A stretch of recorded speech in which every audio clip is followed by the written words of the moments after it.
ఏం నాన్న గుమ్మం దగ్గర నుంచి కదలడం లేదు, ఎవరి కోసం ఎదురు చూస్తున్నావు? నాన్న కోసం అమ్మా. నాన్న వచ్చేస్తాడు లేరా, రా అన్నం పెడతా తిందు గాని. తింటాలే అమ్మా. నాన్న నన్ను ఇవాళ ఎగ్జిబిషన్కి తీసుకెళ్తా అన్నాడు. రేపు తీసుకెళ్తాడులే అమ్మా.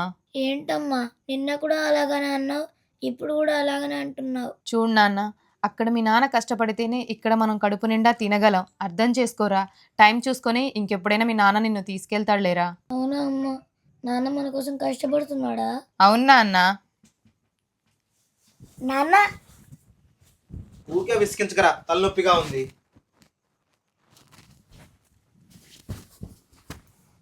ఏంటండి మీరు వాడిని అలా కసురుకుంటున్నారు? వాడు ఎంత బాధపడతాడు? స్కూల్ నుంచి వచ్చినప్పటి నుంచి మీకోసం ఎదురు చూస్తూ ఉన్నాడు. నాన్న ఎప్పుడు వస్తాడు, నాన్న ఎప్పుడు వస్తాడు అమ్మా అని. తీరా వచ్చాక వాడితో కాసేపు టైం స్పెండ్ చేయకుండా ఇలా కోప్పడ్డం ఏంటండి? ఏదో వర్క్ టెన్షన్లే కవిత. సరేలే, నేను వాడిని బొజ్జగిస్తా.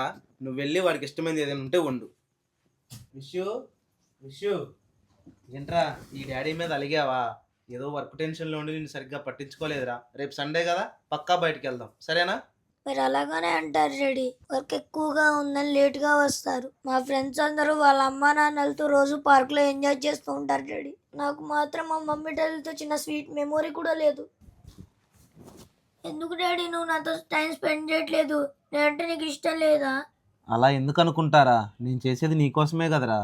మీరు నా కోసం కష్టపడితే నాతో కోసేపు టైం స్పెండ్ చేయండి డాడీ. సరే నాన్న, నన్ను క్షమించరా. ఆఫీస్ వర్క్లో పడి నేను అస్సలు పట్టించుకోలేదు. ఆఫీస్ నుంచి ఎర్లీగా వచ్చేస్తారా, ఏ పని నేను ఇంటికి వచ్చి చేసుకుంటా, సరేనా? డాడీ నేను నిన్న ఒకటి అడగొచ్చా? ఏంట్రా అది? మీరు రోజు గంటకి ఎంత సంపాదిస్తారు డాడీ? ఎందుకురా అలా అడుగుతున్నావు? చెప్పండి. నేను ఒక గంట కష్టపడితే 500 వస్తాయిరా. నాకు 300 ఇస్తారా డాడీ? ఖచ్చితంగా నాన్న. ఇవ్వరా 300. ఏం బొమ్మలు కొంటావు నాన్న?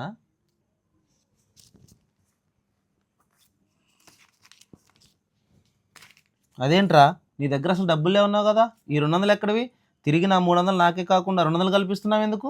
ఎందుకంటే మీరు గంటకి 500 సంపాదిస్తున్నారు కదా.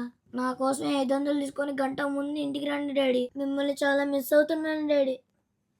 నన్ను క్షమించరా, నువ్వేం మిస్ అయ్యావు అర్థం చేసుకోలేకపోయా.